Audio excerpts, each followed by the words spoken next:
Imagine this. A man walks through a forest. The towering trees, with their branches stretching heavenward, seem almost cathedral-like. The air is cool, carrying the scent of earth and pine, and the only sound is the gentle rustle of leaves.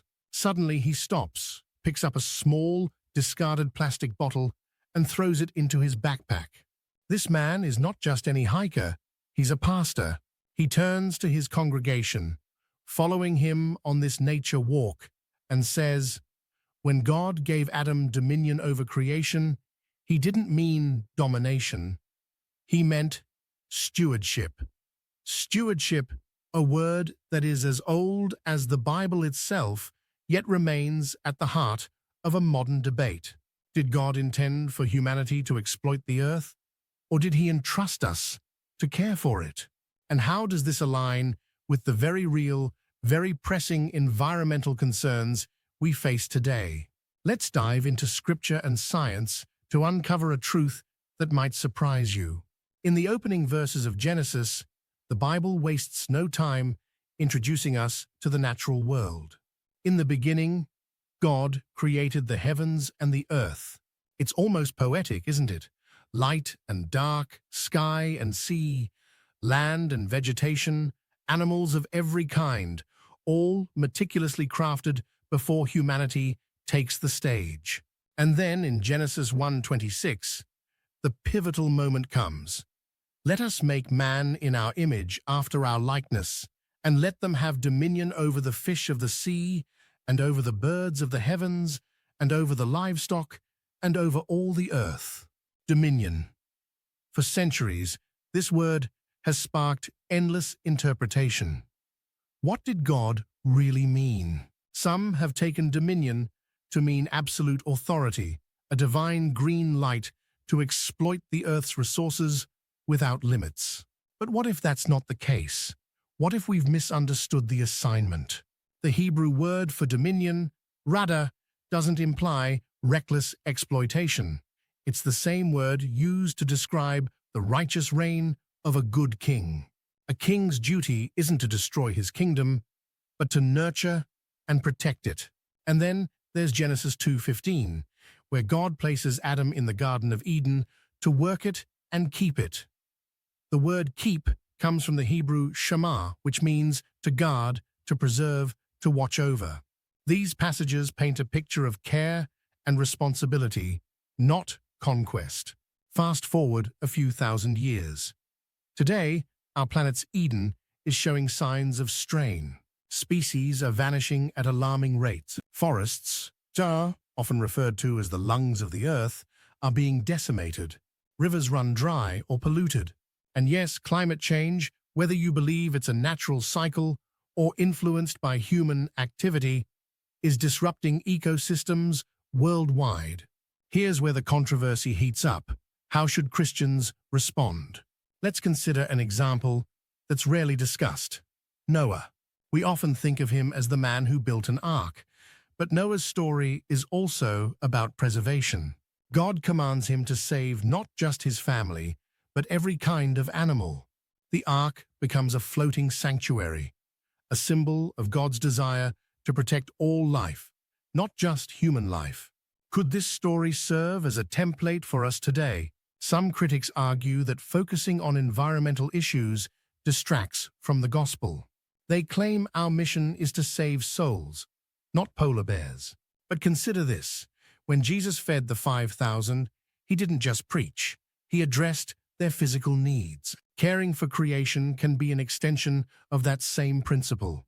After all, how can we love our neighbors if we leave them a poisoned planet? Even Jesus himself had a deep connection with the natural world. He taught lessons through lilies of the field, mustard seeds, and fig trees. He calmed storms and walked on water. Nature wasn't just a backdrop to his ministry, it was integral to his message. Now, let's pivot to science. Here's the fascinating part. Modern ecological principles often echo biblical stewardship. Take the concept of rest. In Leviticus 25, God commands the Israelites to let their fields lie fallow every 7th year. It's a Sabbath for the land, a practice that aligns with today's understanding of sustainable agriculture. Giving the soil time to recover prevents depletion and ensures long-term productivity. Could it be that ancient scripture contains the seeds of ecological wisdom? Of course, there's tension. Some Christians resist environmental movements, viewing them as secular or even pagan. And it's true, not all environmental ideologies align with biblical teaching. But does that mean we should dismiss the entire conversation? Or is there a way to reclaim it, to root our care for creation in the Creator? Here's where the story takes a twist. In 2015, Pope Francis released an encyclical titled Laudato Si, on care for our common home. In it, he called on Christians to take action against environmental degradation. The document was met with applause from some and skepticism from others. Was this a necessary wake-up call or an overreach into political territory? Regardless of your stance, it's a reminder that the Church can and does play a role in this dialogue. But let's bring it closer to home. What can you do? The Bible's teachings aren't just theoretical, they're practical. Planting trees, reducing waste, conserving water, these aren't just trendy acts of going green. They're tangible ways to honor God's creation. And they're not insignificant. Remember the parable of the talents?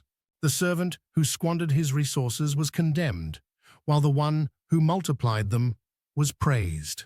Could it be that our treatment of the environment is a test of how well we manage what God has entrusted to us?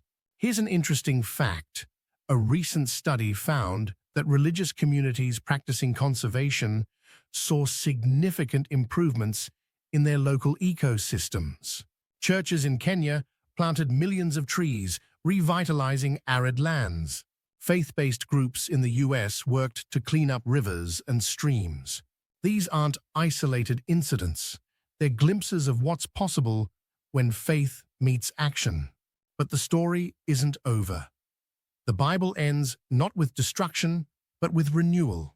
In Revelation 21, John describes a new heaven and a new earth. It's a vision of restoration, where creation is no longer groaning, but glorified. What if our responsibility is to work toward that renewal even now? So, as we stand at this crossroads, the question isn't just, what will happen to the planet? The question is, what role will Christians play? Will we continue to debate semantics, or will we step up as stewards of God's masterpiece? Perhaps the answer lies not in choosing between scripture and science, but in realizing they might be saying the same thing. Care for the earth, for it is good. And as that pastor in the forest said, this isn't about politics, it's about obedience. So will you answer the call and become a steward of God's creation, leaving a legacy that reflects His glory?